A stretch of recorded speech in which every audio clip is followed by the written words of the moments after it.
கடை திறக்கிறது இவ்ளோ ஈஸியா? சொந்த பிசினஸ் ஆரம்பிக்க, இருக்கிற பிசினஸை டெவலப் பண்ண ஒன் மேன் ஷாப். ஒரு கடை வெறும் 1.5 லட்சம் தான். ஒழுங்கற்ற மாதவிடாய், கர்ப்பப்பை கட்டி, கருக்குழாய் அடைப்பு, தைராய்டு போன்ற பிரச்சனைகளுக்கு ethnic health care. AST films தயாரிப்பில் யோகி பாபு விதாத் நடித்துள்ள குயிகோ திரையரங்குகளில் இப்பொழுது வெற்றி நடைபோடுகிறது.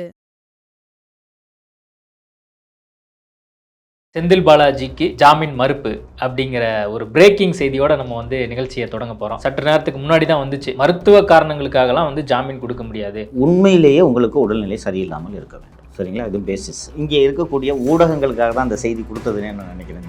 திடீர்னு ஒரு 10 நாளைக்கு முன்னாடி திடீர்னு நியூஸ் வந்துச்சு தெரியுமா? மூளையில் கட்டி, தூக்கமே வரல. இதெல்லாம் ஒரு காரணம்னு சொல்றதுக்கே உதைக்கிறாங்க. இப்போ ஜெயில் தூக்கம் வராததுக்கு தான் ஜெயிலில் போடுறது. இப்போது நாம் எழுப்ப வேண்டிய கேள்வி, மருந்து சாப்பிட்டாலே சரியாகக்கூடிய வியாதி தான் திரு செந்தில் பாலாஜி. அப்புறம் எதுக்கு இன்னும் ஓமந்தூரில் இருக்காரு? அடுத்த நேர்காணலுக்கு நீங்கள் வரும்போது அண்ணன் புழலில் இருக்கணும். கொடுக்குங்களா? போன வாட்டி பெயில் கிடைக்காதுன்னு சொன்னீங்க, கரெக்டாக ஆயிடுச்சு. அடுத்த வாட்டி அண்ணன் புழலில் தான் இருக்கணும். போய் ஓமந்தூரிலே சொகுசு மருத்துவமனையில் ட்ரீட்மெண்ட், அப்படி இல்லைன்னா ஸ்டாண்டிங் மாற்றணும்.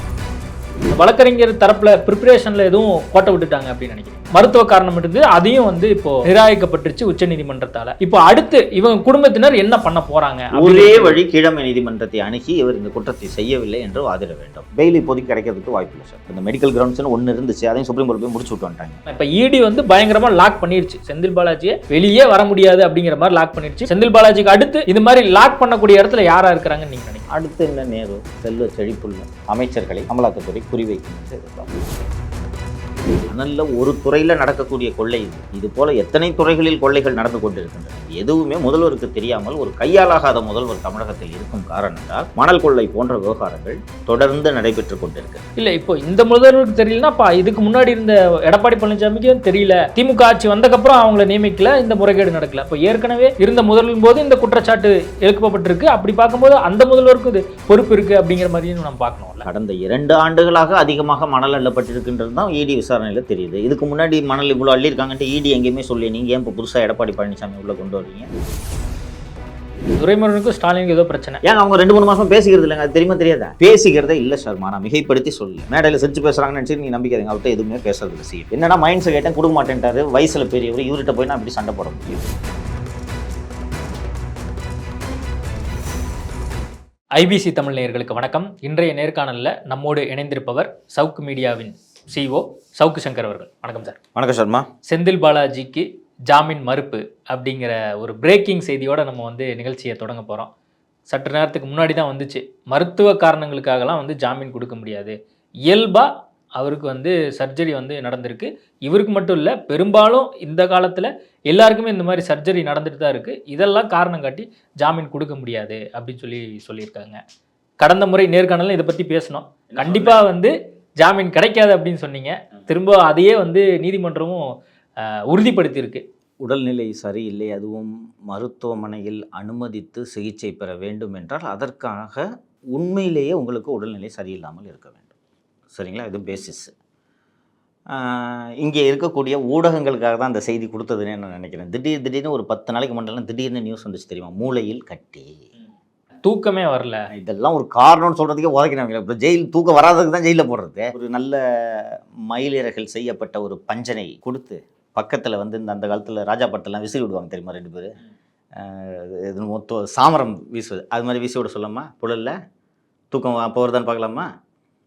அடுத்து நீங்கள் கை கால் அமைக்க விடுறது 2 ஆள் கேட்பீங்க. கரெக்டாக சார் நிற்க முடியல சார். படுத்துக்கப்பா, நிற்க முடியல படுத்துக்க. ஜெயில் தானே, உன்னை என்ன கல் உடைக்க சொல்கிறாங்களா? உள்ள ஒன்றும் இல்லைல்ல, லைப்ரரிக்கு பக்கத்தில் தான் இருக்காரு. படுத்துக்குங்க, நிற்க தானே முடியல. நாளை நீதிமன்றத்தில் அவர் வழக்குக்காக ஆஜரானாலும் நீதிபதிகள் கருணையோடு இருப்பார்கள், நாற்காலி கொடுத்து அமர சொல்லுவாங்க. நிற்க முடியலையா? இதெல்லாம் ஒரு வியாதி, அதுதான் சொல்ல வந்தேன். ஸோ உண்மையிலேயே ஒருத்தருக்கு உடல்நிலை அப்படி தான் சரியில்லை அப்படின்றது அதுக்கு வலுவான காரணங்கள் இருக்க வேணாம். ஏன்னா இது கோர்ட்டு.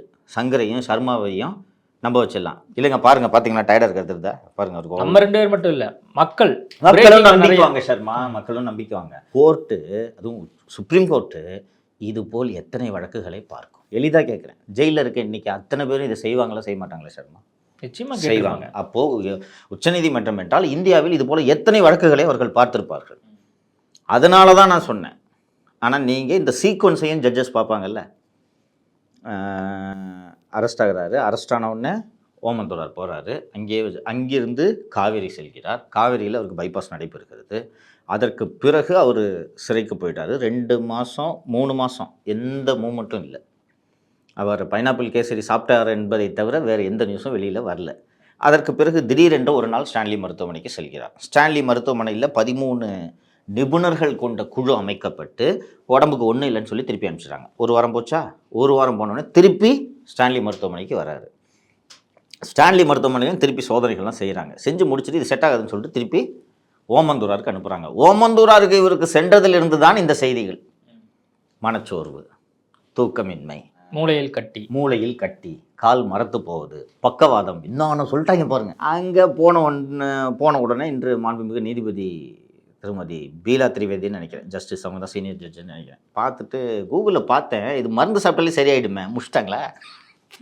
நானும் பண்ணிங்கிறதுக்கு பில்டப்பு இல்லை. அதான் நீங்கள் கடந்த நேர்காணல்லையே வந்து சொன்னீங்க, நான் மருத்துவர்கிட்ட பேசினேன், அவரை பரிசோதிச்சிட்டவன் பெருசாலாம் ஒன்றும் இல்லை அப்படிங்கிற விஷயத்த தான் நீயும் உங்கள் லாஸ்ட்டு நேர்காணலை சொன்னீங்க. இப்போ கடைசியாக கூகுளில் சர்ச் பண்ணி பாருங்கன்னு சொல்லி நீதிபதிகளே சொல்கிறாங்க. அந்த அளவுக்குலாம் பெருசெல்லாம் ஒன்றும் கிடையாதுங்க இந்த காலத்தில், எல்லாருக்கும் நடக்கக்கூடிய விஷயம். அப்புறம் அந்த ஒரு இதய நோயாளி அப்படின்னு சொல்லும்போது இந்த பைபாஸ் ஆப்ரேஷன், அப்பெண்டிக்ஸ் ஆப்ரேஷன் மாதிரி இந்தியாவில் எல்லாருக்கும் நடக்குதுன்றதையும் சொல்லிட்டாங்க இல்லையா? ஒரு எம்ஜிஆர் அப்போலோவில் அனுமதிக்கப்பட்ட சமயத்தில் இந்தியாவில் சிறுநீரக மாற்று சிகிச்சை வளரவே இல்லை. அன்றைக்கி பெரிய ஹாஸ்பிட்டல்னால் ப்ரைவேட் ஹாஸ்பிட்டல்னால் அப்போலோ தான் 80s. அதனால தான் அவர் யூஎஸ்க்கு போயிட்டு புரூக்லின் மருத்துவமனையில் அவர் சிகிச்சை பெற்று வந்தார். இன்றைக்கி கிட்னி டிரான்ஸ்பிளான்ட் பெரிய விஷயமா இல்லையா? ஸோ அந்த பீரியடில் இதய அறுவை சிகிச்சை, அதுவும் பைபாஸ்ன்றது அது பயப்படுவாங்க எல்லாரும். ஹார்ட்டை பிரேக் பண்ணி உள்ளே போய் இந்த வேல்வு சரி பண்ணுறதுன்றதுக்கு பயப்படுவாங்க. இன்றைக்கி பார்த்தீங்கன்னா ஆல்மோஸ்ட் எல்லாம் பெரிய ஹாஸ்பிட்டலில் பண்ணுறாங்க சர்ஜரி. இன்னொன்று பைபாஸ் பண்ணிக்கிறவங்க பெரும்பாலும் சொல்கிறாங்க, எனக்கு ஒரு பைபாஸ் ஆச்சுங்க, 10 வருஷம் ஆச்சுன்னெலாம். இதை நீதிபதிகளுக்கும் தெரியுமா தெரியாதா? அப்போ போய் அவர் ரோஹத்கி வந்து அவருக்கு இதய நோய், பக்கவாதம்லாம் வந்துடும் சொன்னோன்னு தான் அவங்க இல்லைங்க மருந்து சாப்பிட்டா சரியாயிடும் போங்க அப்படின்ட்டாங்க. இப்போது நாம் எழுப்ப வேண்டிய கேள்வி, மருந்து சாப்பிட்டாலே சரியாகக்கூடிய வியாதி தான் திரு செந்தில் பாலாஜி. அப்புறம் எதுக்கு இன்னும் ஓமந்தூரில் இருக்கார்? அடுத்த நேர்காணலுக்கு நீங்கள் வரும்போது அண்ணன் புழலில் இருக்கணும், புரியுதுங்களா? போன வாட்டி பெயில் கிடைக்காதுன்னு சொன்னீங்க, கரெக்டாக ஆகிடுச்சு. அடுத்த வாட்டி அண்ணன் புழலில் தான் இருக்கணும். என்ன போய் ஓமந்தூராலே வந்து சொகுசு மருத்துவமனையில் ட்ரீட்மெண்ட் அப்படி இல்லைன்னா ஸ்டான்லிக்கு மாற்றிட்டோம், அப்படியும் இல்லைன்னா ராயப்பேட்டைக்கு மாற்றிட்டோம். ராயப்பேட்டையில் தான் பிரிசனுக்குன்னு ஒரு வார்டு இருக்குது, கேள்விப்பட்டீங்களா? உள்ளே ராயப்பேட்டை போனீங்கன்னா தனியாக இருக்கும் பிரிசன் வார்டு, அதுக்கு பேர். கைதிகளுக்கு சிகிச்சை கொடுக்கறதுக்குனே அந்த வார்டு வச்சுருக்காங்க. ஒரு சின்ன பில்டிங் இருக்கும், அங்கே வேணால் வச்சு சிகிச்சை பார்க்கணும். ஓகே சார், இப்போ வந்து மருத்துவ காரணங்களை காட்டி ஜாமீன் வழங்க முடியாது. நீங்கள் கீழமை நீதிமன்றம் வழக்கமாக நீங்கள் எப்படி ஜாமீன் கேட்பீங்களோ அங்கே போய் கேட்டுக்கங்க அப்படின்னு சொல்லியிருக்காங்க. அப்போ வந்து இவங்களுடைய ப்ரிப்பரேஷனில், வழக்கறிஞர் தரப்பில் ப்ரிப்பரேஷனில் எதுவும் கோட்டை விட்டுட்டாங்க அப்படின்னு நினைக்கிறீங்களா? நம்ம அப்படி சொல்ல இல்லை, ஏன்னா இப்போது பிஎம்எல்ஏ ஆக்ட் படி வந்து பார்த்தீங்கன்னா மருத்துவ காரணம் காட்டி ஜாமீன் பெறலாம் அப்படிங்கிற ஒரு விஷயம் இருக்குது. இவர் வந்து பிஎம்எல்ஏ ஆக்டில் தான் வந்து சிறையில் இருக்கக்கூடிய சூழலில், அப்போது இன்னும் ப்ரிப்பரேஷன் பெட்டராக இருந்திருக்கணுமோ அப்படிங்கிற பார்வையும் இருக்குல்ல? இன்னும் ப்ரிப்பரேஷன் பெட்டராக இருக்கணும்னா கை காலை ஏதாவது வெட்டிக்கிட்டு கை போச்சுன்னு தான் சொல்லணும். வேறு என்ன ப்ரிப்பரேஷன் பண்ணணும்? என்ன சொல்கிறீங்க நீங்கள்? 2 இல்லை, வழக்கறிஞர்களை இப்போ அவங்க சரியாக வச்சிருக்கிறாங்களா அப்படிங்கிற ஒரு பார்வையும் இருக்குல்ல. இப்போ வில்சன் மாதிரியான ஆட்கள் கூட வாதாண்டுமே அவங்க இன்னும் கொஞ்சம் பெட்டராக கையாண்டிருக்கணும். இல்லை சார், இது முடியாது, நம்ம அப்படி பேசுறதுல அர்த்தமே கிடையாது. இந்த பிஎம்எல்ஏ ஆக்ட் தெளிவாக சொல்கிறது, 2 ட்வின் கண்டிஷன்ஸ் சாட்டிஸ்ஃபை பண்ணால் தான் பெயில்ன்றது தெளிவாக சொல்கிறாங்க. ஒன்று மருத்துவ காரணம், அது முடிஞ்சு போச்சு, ஓகேவா? இன்னொன்று, ஜாமீன் கொடுக்கும் நீதிபதி இந்த வழக்கில் இவர் மீது சுமத்தப்பட்டுள்ள குற்றச்சாட்டை இவர் செய்திருக்கவே மாட்டார், இவருக்கு இந்த வழக்கில் தொடர்பே இல்லை, நாளை விசாரணை முடிந்தாலும் இவர் மீது குற்றப்பத்திரிகை தாக்கல் செய்ய வாய்ப்பில்லை, ஆதாரங்கள் துளியும் இல்லை என்ற நேர்வுகளில் நீங்கள் ஜாமீன் பெற்றுக்கொள்ளலாம். ஓகே, அப்போது மருத்துவ காரணம் காட்டி தர முடியாதுன்னு சொல்லிட்டாங்க. இனிமேல் செந்தில் பாலாஜி தரப்புல அந்த காரணத்தை சொல்லி இனிமேல் ஜாமீன் கேட்பாங்க தானே? இப்போ எனக்கும் அந்த பிரச்சனை மட்டும்தான் சொல்லி ஜாமீன் கேட்க முடியும். இல்லை, அது நோக்கி இது மேல் நகரும் அப்படின்னு எதிர்பார்க்கலாம். அது மட்டும்தான். மெடிக்கல் ஒத்துக்கல, சுப்ரீம் கோர்ட்டே வந்து இது நம்புற மாதிரி இல்லை பாஸ்ன்ட்டாங்க. அப்புறம் கீழே போய் திருப்பி வந்து எனக்கு உடம்பு சரியில்லைன்னா சுப்ரீம் கோர்ட் சொல்லிச்சு போன்னு தான் சொல்லுவாங்க. இப்போ கீழமை நீதிபதி இருக்காங்களே, அவங்ககிட்ட மட்டும் கூகுள் இல்லையா? அவங்களும் தேடி பார்ப்பாங்க, கூகுளில் இல்லை அப்படின்னு சொல்லிடுவாங்க. என்ன பண்ணுவீங்க? இல்லை, இப்போ கடந்த முறை வந்து பார்த்தீங்கன்னா நம்ம நேர்காணலே பேசியிருந்தோம், ஸ்டாலின் அவர்களை மீட் பண்ணி அவங்க குடும்பத்தினார் வந்து கேட்டிருந்தாங்க, இனிமேல் வந்து எப்படியாவது நீங்கள் வந்து வெளியே எடுத்துறணும் அப்படின்னு சொல்லி பேசினாங்க அப்படின்லாம் நம்ம பேசியிருந்தோம். இப்போது லாஸ்ட் ஆப்ஷனாக மருத்துவ காரணம் இருந்து அதையும் வந்து இப்போது நிராகரிக்கப்பட்டுருச்சு உச்சநீதிமன்றத்தால. இப்போ அடுத்து இவங்க குடும்பத்தினர் என்ன பண்ண போறாங்க? ஒரே வழி, கீழமை நீதிமன்றத்தை அணுகி இவர் இந்த குற்றத்தை செய்யவில்லை என்று வாதிட வேண்டும். அப்பவும் ஜாமீன் கிடைக்காது. இல்லை, அப்போ சிறைங்கிறது கிட்டத்தட்ட செந்தில் பாலாஜிக்கு இன்னும் அடுத்த சில ஆண்டுகள் உறுதி அப்படிங்கிற முடிவுக்கு இப்போ மனசாட்சி இல்லாம பேசுற. சில ஆண்டுகள்னு என்னையா 4-5 வருஷம்லாம் சேர்த்துக்கிறேன் நீ? நான் ஏதோ அண்ணன் அடுத்த தீபாவளிக்கு வந்துருவாருன்னு நினைச்சிட்டு இருக்கேன். சில ஆண்டுகள்னு சொல்றீங்க. ஏன் உங்களுக்கு இப்படி ஒரு கொலவெறி? இல்லை சார், இப்போ மருத்துவ காரணம் காட்டியும் ஜாமீனுக்கு வரல, அல்லது இவர் குற்றமற்றவர்னு சொல்லி இப்போ வந்து அந்த கிரவுண்ட் ரூல்ட் அவுட். அந்த கிரவுண்டில் தான் ஆல்ரெடி டிஸ்மிஸ் பண்ணிட்டாங்கல்ல. இதை இங்கே வாதாடினாங்களா இல்லையா? இது கீழமை நீதிமன்றத்தில் செஷன்ஸ் கோர்ட்லையும் ஹைகோர்ட்லையும் இதை வாதினாங்க ஏற்கனவே இல்லையா? இவருக்கு உடம்பு சரியில்லைன்னாங்க, இவர் இந்த குற்றத்தை செய்யவே இல்லை, இந்த வழக்குக்கும் இவருக்கும் சம்மந்தம் இல்லைன்னா சொன்னாங்க. உடம்பு சரியில்லைன்றதையும் அவங்க ஏற்றுக்கல. அண்ட் இவர் இந்த தவறை செய்திருக்க மாட்டார் என்று எடுத்து வைத்த வாதத்தையும் ஏற்றுக்கொள்ளவில்லை. ஏனென்றால் அமலாக்கத்துறை தாக்கல் செய்த பதில் மனுவில் செந்தில் பாலாஜி அவர்களுக்கு எதிராக இந்த ஜாப் ராக்கெட் மேட்டரில் போதுமான ஆதாரங்கள் இருக்கின்றனன்றதை கீழமை நீதிமன்றத்திலையும் சொல்லியிருக்காங்க, ஹைகோர்ட்லையும் சொல்லியிருக்காங்க. இப்போ என்ன சேஞ்ச் ஆச்சு? இதில் ஏதாவது சேஞ்ச் வேணும் அவருக்கு ஜாமீன் கிடைக்கிறதுனா. இப்போ இதில் என்ன சேஞ்ச் ஆச்சு? அமலாக்கத்துறை சொல்கிறாங்க, அவங்க மனைவி ஒரு 2.25 கோடியோ என்னமோ அவங்க அக்கௌண்ட்டில் பணம் வந்திருக்கு, இவங்க திரு செந்தில் பாலாஜியோட அக்கௌண்ட்டில் 1.25 கோடியோ என்னமோ வந்திருக்கு. அந்த பீரியட்லேயே இவங்க 2 பேருக்குமே வேறு வருமானம் கிடையாது. அப்புறம் திரு செந்தில் பாலாஜியோட அக்கௌண்ட்டிலேருந்து டெல்லியில் அந்த வழக்கு செலவுக்காக 50 லட்ச ரூபாய் என்னமோ ஒரு வழக்கறிஞர் மூலமாக வழக்கு செலவுக்கு கொடுத்தேன் அப்படின்றதையும் அதில் எல்லாம் பதிவாயிருக்கின்றதை நம்ம பார்க்கலாம். இதெல்லாம் ஆதாரங்கள் இல்லையா? இது எப்படி ஓவர் கம் பண்ணுவார்? ஸோ அப்படியே ஓவர் கம் பண்ணுறதுக்கு ஆர்கியூ பண்ணாலும் இதை போய் ட்ரையலில் பார்த்துக்கான்னு தான் சொல்லுவாங்க. பெயில் இப்போதைக்கு கிடைக்கிறதுக்கு வாய்ப்பு இல்லை சர்மா. இப்போ இந்த மெடிக்கல் கிரவுண்ட்ஸ்னு ஒன்று இருந்துச்சு, அதையும் சுப்ரீம் கோர்ட் போய் முடிச்சு விட்டு வந்துட்டாங்க. அவ்வளோதான். 150 நாளைக்கு மேலாக இன்னும் சிறையில் இருந்திருக்கார். மருத்துவ காரணங்களுக்காக இந்த ஒரு உத்தரவுங்கிறது பிறப்பிக்கப்பட்டிருக்கு. இப்போ அடுத்த கட்ட நகர்வாக வந்து திரும்ப அவங்க குடும்பத்தை சார்ந்தவர் முதல்வரை வந்து பார்த்து கேட்பதற்கான வாய்ப்புகளும் அதிகமாக இருக்குது. அப்போது செந்தில் பாலாஜி வழக்கை தாண்டி இப்போ செந்தில் பாலாஜிக்கு இருக்கக்கூடிய நெருக்கடியாக இப்போ அடுத்ததாக என்ன பார்க்கலாம்? இப்போ இடி வந்து பயங்கரமாக லாக் பண்ணிடுச்சு, செந்தில் பாலாஜியை வெளியே வர முடியாது அப்படிங்கிற மாதிரி லாக் பண்ணிடுச்சு. இப்போ அடுத்த கட்ட நகர்வாக ஒவ்வொரு அமைச்சர்களாக வந்து இடி வந்து டார்கெட் பண்ணுது அப்படிங்கிற விஷயத்தையும் வந்து திமுக தரப்பில் வந்து சொல்லிட்டு இருக்காங்க. அப்போது செந்தில் பாலாஜிக்கு அடுத்து இது மாதிரி லாக் பண்ணக்கூடிய இடத்துல யாராக இருக்கிறாங்கன்னு நீங்கள் நினைக்கிறீங்க? ஃபஸ்ட்டு வந்து நீங்கள் இந்த பிஜேபி எப்படி ஒர்க் பண்ணுறாங்கன்ற அந்த பேட்டர்ன் பார்த்தீங்கன்னா, யார் யார்கிட்டலாம் காசு அதிகம் இருக்கோ அவங்களெல்லாம் தான் லாக் பண்ணுறாங்கன்றதை பார்க்குறோம். ஸோ இப்போ வேலு வரைக்கும் வந்துட்டாங்க. அடுத்து என்ன நேரு, இது போல் செல்வ செழிப்புள்ள அமைச்சர்களை அமலாக்கத்துறை குறிவைக்கும் என்று எதிர்பார்க்கலாம்.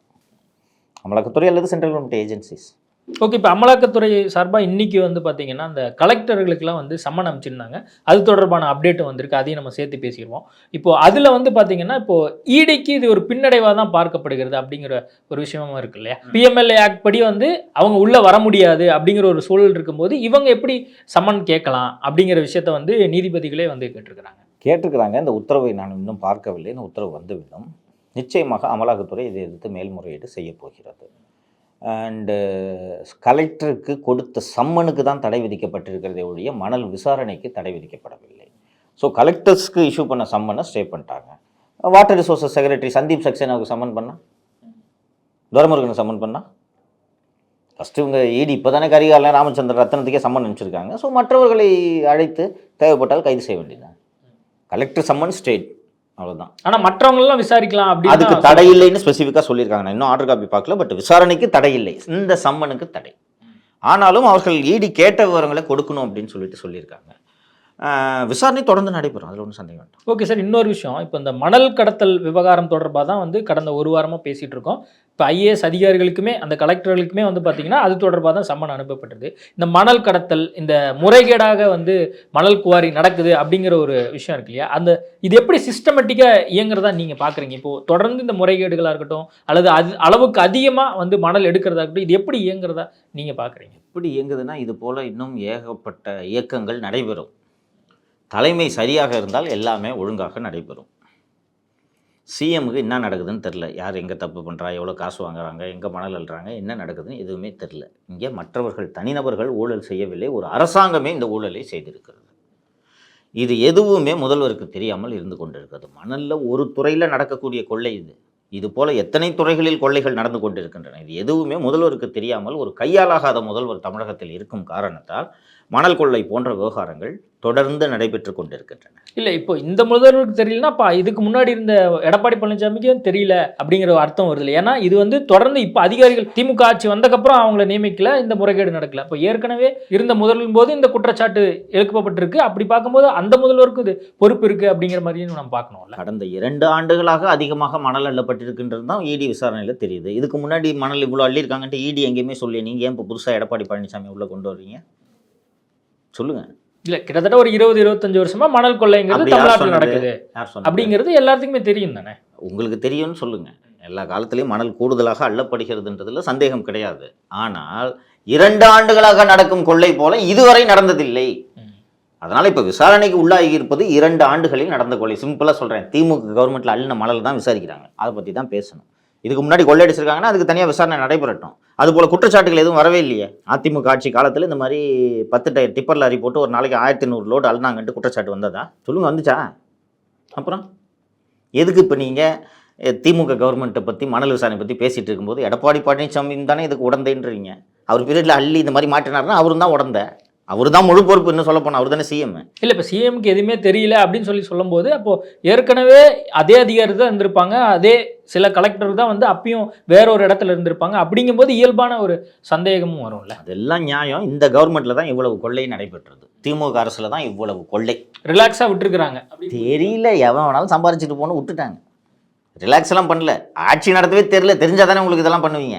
இப்போ வந்து பார்த்தீங்கன்னா துரைமுருகன் அவருடைய மகன் மீதுமே வந்து குற்றச்சாட்டு வந்திருக்கு. குடியாத்தம் குமரன் அவர்கள் அண்மையில் அந்த வீடியோ போட்ட விஷயத்தையும் பார்த்தோம். கிட்டத்தட்ட 60,000 கோடி வரைக்கும் கொள்ளையடிச்சிட்டார் துரைமுருகன் அப்படின்னு சொல்லியிருக்காரு. இதற்கு முன்பாக வந்து பார்த்தீங்கன்னா பல்வேறு தருணத்தில் அவரை நீக்கியும் திரும்ப சேர்த்தியும் நம்ம பார்த்துருக்கோம். இந்த முறை அவர் ஒரு குற்றச்சாட்டோட சொல்லி அதுக்கப்புறம் வந்து பார்த்தீங்கன்னா இது பெரிய அளவில் பேசுபொருளாக மாறி இருக்கு. இதை எப்படி பார்க்குறீங்க? குடியாத்தம் குமரன் ஒரு மேடை பேச்சாளர். மேடை பேச்சாளர் என்னன்னு தெரியும், பேசுனா காசு, கரெக்டா? அதானே? அவ்வளோதான். அதை தாண்டி அவருக்கு குடியாத்தம் குமரனுக்கு பெரிய ரோல் எதுவும் இல்லை. அவர் கழக பேச்சாளர்களில் அவர் ஒருவர் இல்லையா? அப்படி ஒரு சாதாரண மேடை பேச்சாளர் ஒரு கட்சியின் பொதுச் செயலாளரை பற்றி இப்படி ஒரு குற்றச்சாட்டை பொதுவெளியில் வைக்கிறார். ஏன் இந்த கட்சி அமைதியாக இருக்கிறது? ஏன் அமைதியாக இருக்குது? பிடிஆர் அவர்கள் பேசிய ஆடியோ ஒன்று ரிலீஸ் ஆச்சு. அது முதல்வர் குடும்பம் சம்பந்தமாகவே இருந்தது. அது மிகப்பெரிய ஒரு விவாத பொருளாக மாதிரி எல்லாருமே பேசினோம். இந்த முறை வந்து பார்த்தீங்கன்னா துரைமுருகன் பேசின விஷயம் ஊடகங்கள்லையும் பல்வேறு நபர்கள் பேசிகிட்டு இருக்காங்க. ஆனால் இது பற்றி விவாத பொருள் ஆகலை அப்படின்னு நீங்கள் கேட்குறீங்க. இது ஏன் ஆகலை அப்படின்னு நம்ம புரிஞ்சுக்கலாம். பிடிஆர் வந்து அவரே பேசினது. இது ஒரு கழகத்தின் பேச்சாளர். நான் விவாத பொருள் ஆகலைன்றதுக்குள்ளேயே நான் போகலை. ஒரு சாதாரண மேடை பேச்சாளர் ஒரு கட்சியின் பொதுச் செயலாளரை பற்றி இப்படி பேசி கொண்டிருக்கிறார் என்றால் அந்த கட்சி அமைதியாக வேடிக்கை பார்த்து கொண்டிருக்கிறது என்றால் ஒன்று குமரன் சொல்வது உண்மையாக இருக்க வேண்டும்.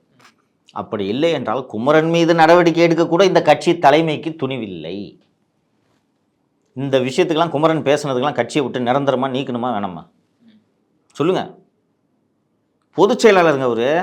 லோக்கலில் ஒரு வட்ட செயலாளர் மாவட்ட செயலாளர் பற்றி பேசினா சண்டை போட்டுக்காதீங்க போனால் விட்டு போயிடலாம். கட்சியோட ஜெனரல் செக்ரட்டரி, அவரை பற்றி அவர் என்னென்ன வார்த்தைகள் பயன்படுத்தினார்ன்றது உங்களுக்கு தெரியும். ஏன் அமைதியாக இருக்காங்க எல்லாரும்? இல்லை, அவர் பேசும்போது இன்னொரு விஷயத்த சொல்கிறார். நான் இது பார்த்தீங்களா பின்னாடி தளபதி ஃபோட்டோ தான் இருக்குது, அடுத்த முதல்வராக கூட உதயநிதி ஸ்டாலின் வர்றதுக்கான வாய்ப்புகள் இருக்குது அப்படிங்கிற மாதிரியும் பல்வேறு வேறொரு நேர்காணல்லாம் பேசியிருக்காரு. இன்னும் நான் உதயநிதி ஸ்டாலின் மேலே நம்பிக்கை இருக்குது அப்படின்னு சொல்லி உதயநிதி ஸ்டாலின் மீதும் அவருக்கு ஒரு எண்ணற்ற ஒரு பாசம் இருக்குது அப்படிங்கிறதே அந்த வீடியோ மூலமாகவே நம்மளுக்கு சொல்கிறாரு. ஸ்டாலின் மீதும் உதயநிதி மீதும் அளவு கடந்த பாசம் இருக்கிறது, ஆனால் துரைமுருகன் மீதும் கதிரானந்த் மீதும் இல்லை என்பதை புரிந்து கொள்ளலாமா? அப்போது உதயநிதியும் ஸ்டாலினும் தான் துரைமுருகனுக்கு எதிராக பேச சொல்லி குடியாத்தம் குமரனை தூண்டி விட்டார்களா? சொல்லுங்கள். அந்த ஆங்கிளையும் நம்ம பார்க்கலாம். அந்த ஆங்கிளை தான் பார்க்கணும். அந்த ஆங்கிளை தான் பார்க்கணும். அதானே உண்மை. ஏங்க உங்கள் கட்சியோட ஜெனரல் செக்ரட்டரிங்க, அவரை பற்றி ஒருத்தர் இப்படி பேசிட்டு கேட்டால் எனக்கு பின்னாடி இவங்க ஆதரவு இருக்குன்னு சொல்கிறாரு. அப்போ கட்சி நடவடிக்கை எடுக்கணும். அமைதியாக இருக்குன்னா எனக்கே அந்த சந்தேகம் இருக்குது. இப்போ துரைமுருகனுக்கும் ஸ்டாலினுக்கு ஏதோ பிரச்சனை. ஏங்க அவங்க 2-3 மாதமாக பேசிக்கிறது இல்லைங்க, அது தெரியுமா தெரியாதா? பேசிக்கிறது இல்லை. இவரெல்லாம் ஸ்டாலின் எல்லாம் தலைமை பதவிக்கு ஸ்டாலினே லாய்க்கு இல்லைன்னா பையனை பற்றி பேச வேணும். 2-3 முறை துரைமுருகனிடம் மைன்ஸ் அண்ட் மினரல்ஸ் துறையை கொடுத்துருங்கன்னு கேட்குறாரு. கவர்மெண்ட் எப்படி நடக்குதுன்னு பாருங்கள். இதை யாரும் கூர்ந்து பார்க்கறது இல்லை. 2-3 முறை கேட்குறாரு. கேட்ட உடனே துரைமுருகன் என்ன பண்ணுவார்? தம்பி நெஞ்ச பிடிச்சிக்கிறது, தம்பி இது என்னோட கடைசி இது அப்படின்னு சொல்கிறது. சொன்ன உடனே இவர் சரி விடுங்கண்ணே அப்படின்னு போயிடுறாரு. துரைமுருகனின் செயல்களால் துரைமுருகனுக்கு மட்டும் அவப்பெயர் இல்லை, திராவிட முன்னேற்ற கழகம் என்ற கட்சிக்கு அவப்பெயர். அப்போது ஒரு கட்சி தலைவர் உறுதியான நடவடிக்கை எடுக்க வேண்டுமா வேண்டாமா? சிம்பிளாக சொல்கிறேன், எளிமையாக புரிஞ்சுக்குங்க. திமுக கவர்மெண்ட்டு, ஸ்டாலின் சிஎம் ஆயிட்டாரு. ஜெயலலிதா ஆட்சியில் இருந்த வரை நீங்கள் ஒரு மந்திரி 100 ரூபா சம்பாரிச்சிங்கன்னா 25 ரூபா உங்களுக்கு, 75 ரூபா கார்டனுக்கு. கார்டன் தான் யார்? அம்மாவுக்கு, சரியா? Party fund. அந்த 25 ரூபாயும் நீங்கள் எடுத்துக்கக்கூடாது. 100 ரூபாய் கொண்டு போய் கொடுக்கணும், அவங்க இந்த பொறுக்கிட்டு போகணும், ஒரு 25 ரூபாயை போடுவாங்க. இதுதான் அங்கே சிஸ்டம். இதே போல் நாமும் ஒரு சிஸ்டத்தை உருவாக்க வேண்டும் என்று தான் திராவிட முன்னேற்ற கழகத்தின் தலைவர் திரு ஸ்டாலின் அவர்கள் நினைத்து உத்தரவுகளை பிறப்பித்தார்.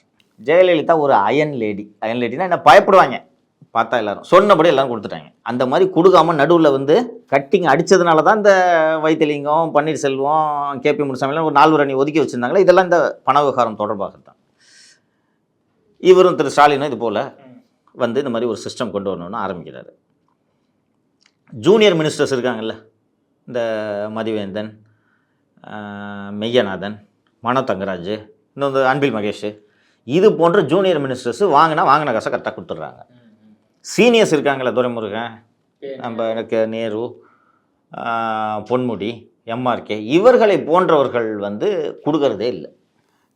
ஸ்டாலினாலையும் ரொம்ப அழுத்தம் கொடுத்து கேட்க முடியவதில்லை. இவர்களிடம் அழுத்தம் கொடுத்து பணத்தை கண்டிப்பாக கேட்க முடியாது என்பதால் தான் 5 கட்சி மாறி வந்த ஒரு அமைச்சரிடம், 5 கட்சி மாறி வந்த ஒருவரிடம் டாஸ்மாகையும் மின்வாரியத்தையும் கொடுத்தார் திரு ஸ்டாலின். புரியுதா லாஜிக்கு?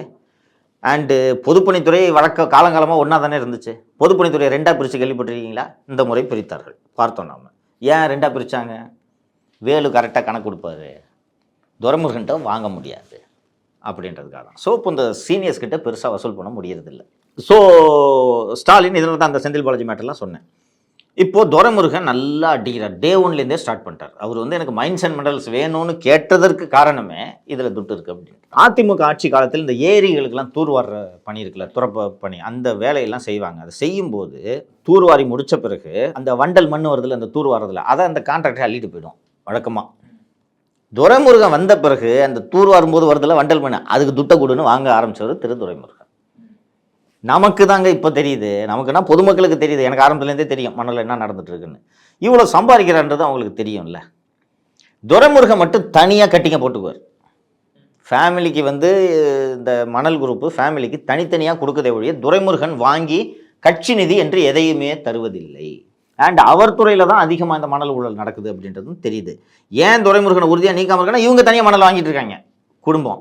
ஆனால் துரைமுருகனிடமிருந்து அந்த கனிமவள துறையை மட்டும் இன்று வரை ஸ்டாலினால் பெற முடியவில்லை. பதிலுக்கு என்ன பண்ணுறாருன்னா, துரைமுருகன் ஒரு ஆபீசரை வேணான்றார், எனக்கு இந்த அதிகாரி வேணாம் அப்படின்றார். அதே அதிகாரியை ஸ்டாலின் திருப்பி அவர் துறைக்கு போடுறார். பார்த்தீங்கன்னா ஃபஸ்ட்டு ஒரு மினிஸ்டரே எனக்கு இந்த ஆஃபீஸர் வேணான்னு சொன்னால் அவரை தூக்கி திருப்பி போடுறாருன்னா, அப்போ உறவு 2 பேருக்கும் எந்த அளவுக்கு இருக்குன்றது உங்களுக்கு தெரியுதா? 2 பேருக்குமே ஒரு பனிப்போர் பேசிக்கிறதே இல்லை ஷர்மா. நான் மிகைப்படுத்தி சொல்லலை. மேடையில் சிரிச்சு பேசுகிறாங்கன்னு நினச்சி நீங்கள் நம்பிக்காதீங்க. அவர்கிட்ட எதுவுமே பேசுறதில்ல சிஎம். என்னன்னா மைண்ட்ஸை கேட்டேன், கொடுக்க மாட்டேன்ட்டாரு, வயசில் பெரியவர், இவர்கிட்ட போய் நான் இப்படி சண்டை போட முடியும் அப்படின்ட்டு அவரு கேட்பதே கிடையாது. இதனால் துரைமுருகன் கிட்டத்தட்ட தனிக்காட்டு ராஜாவாக ராஜ்யம் நடத்தி கொண்டிருக்கிறார். இதுதான் காரணம். ஸ்டாலினால் முடிஞ்சது அதிகாரிகள் போஸ்டிங், அதை மட்டும் போட்டு தொல்லை பண்ணிட்டு இருக்காரு. இன்னொன்று நீங்கள் சொல்லுங்கள், துரைமுருகன் அந்த வயசாயிடுச்சு தம்பி, இது தம்பி, அது தம்பின்னு ஏதோ சொல்கிறாரு. ஸ்டாலின் அவரை பதவி நீக்கம் பண்ணியிருக்கணுமா பண்ணியிருக்கூடாதா? யாரை கேட்குறீங்க? துரைமுருகன். நீங்கள் சொன்ன காரணங்கள் ஒருவேளை உண்மையாக இருக்கும் பட்சத்தில் கண்டிப்பாக ஏதோ ஒரு நடவடிக்கை நடந்திருந்தா கண்டிப்பாக இந்த இலாக்காவை புடுங்கியிருக்கணும் ஷர்மா. என்ன துரைமுருகன் இல்லைன்னா திமுக விழுந்துருமா? அப்படி உறுதியான நடவடிக்கை எடுப்பவர் தான் நல்ல தலைவர். புரியுதுங்களா? இந்த இன்னைக்கு மணல் எங்கே கொண்டு வந்து விட்டுருக்குன்றதை நம்ம பார்க்குறோம் ஷர்மா. இதை முன்னாடியே தடுத்துருக்கலாமா? நமக்கு தெரியாது, ஸ்டாலினுக்கு தெரியும்ல. ஆனால் அவரை தடுக்க முடியல, தெரியுது அவரால். அவர் வயசில் பெரியவர்ன்றதெல்லாம் ஒத்துக்கிறேன். அரசியல் இதெல்லாம் பார்க்கக்கூடாது. பெரியவராவது சின்னவராவது பொதுச்செயலாளர் பதவியும் பிடிங்கிருவேன்னு சொல்கிறோம். ஸ்டாலின் நினைச்சா முடியாதா? அண்ணே மைண்ட்ஸை நீங்கள் கொடுக்கலன்னா பொதுச்செயலாளர் கட்சி பதவியை நீங்கள் ராஜினாமா பண்ணுங்கன்னு சொல்லணும். என்ன துரைமுருகன் போய் வைகோ மாதிரி கட்சியை உடச்சிடுவார? இல்லை. ஆனால் ஸ்டாலினால் இதை செய்ய முடியல, தெரியுதா? அதனால்தான் நான் தொடக்கம் முதலே சொல்லி வருகிறேன், ஸ்டாலின் ஒரு குடும்பத் தலைவர், அரசியல் தலைவர் அல்ல. இல்லை, இதில் இன்னொரு விஷயம் என்னென்னா, இப்போ கதிர் ஆனந்துக்கு வந்து உதயநிதி ஸ்டாலினையே பிடிக்கல அப்படிங்கிற மாதிரி விஷயத்தை கூட அவர் சொன்னார். உதயநிதி ஸ்டாலின்லாம் முதலமைச்சர் ஆயிர முடியுமா அப்படிலாம் கதிர் ஆனந்த் பேசியிருக்காரு அப்படின்னு சொல்லி அதே குடியாத்தம் குமரனோ அல்லது திமுக குமரனோட இதுக்கெல்லாம் நம்ம ரொம்ப இம்பார்ட்டன்ஸ் கொடுக்க வேண்டியது. இப்போ என் குடியாத்தம் குமரன் பேசல, இப்போ ஏன் பேசல, அமைதியாக இருக்காரு, இப்போ என் வீடியோ போடல 2 நாள் சொல்லுங்க. தெரியல சார், நம்மளுக்கு தெரியல. துட்டு கொடுத்துட்டாங்க வீட்டுக்கு போய், தெரியுமா? 2 நாள் பரபரப்பாக பேசிட்டு இருந்தாரா? அதுக்கப்புறம் வீடியோ டப்பு நின்று போச்சா? மன்னிப்பு கேட்டு வர ஒரு வீடியோ போட்டார்ல, ஆமாம். அதுக்கப்புறம் என் சத்தமே இல்லை. ஏன் சத்தம் இல்லை? குடியாத்தம் குமரனின் தேவைகள் தீர்த்து வைக்கப்பட்டன, அவ்வளோதான். அதனால் அதெல்லாம் ரொம்ப முக்கியமான விஷயம்லாம் நினச்சிட்டு பேசாதீங்க. நிறைய விஷயங்களை பேசியிருக்கோம், சுவாரஸ்யமாகவும் கலகலப்பாகவும் இந்த இன்டர்வியூ இருந்திருக்கு. சந்தோஷம். நேர்காணல் கொடுத்ததுக்கு மிக்க நன்றி. நன்றி சர்மா. கடை திறக்கிறது இவ்ளோ ஈஸியா? சொந்த பிசினஸ் ஆரம்பிக்க இருக்கிற பிசினஸை டெவலப் பண்ண ஒன் மேன் ஷாப், ஒரு கடை வெறும் 1.5 லட்சம் தான். ஒழுங்கற்ற மாதவிடாய், கர்ப்பப்பை கட்டி, கருக்குழாய் அடைப்பு, தைராய்டு போன்ற பிரச்சனைகளுக்கு ethnic health care. AST films தயாரிப்பில் யோகி பாபு விதாத் நடித்துள்ள குயிகோ திரையரங்குகளில் இப்பொழுது வெற்றி நடைபோடுகிறது.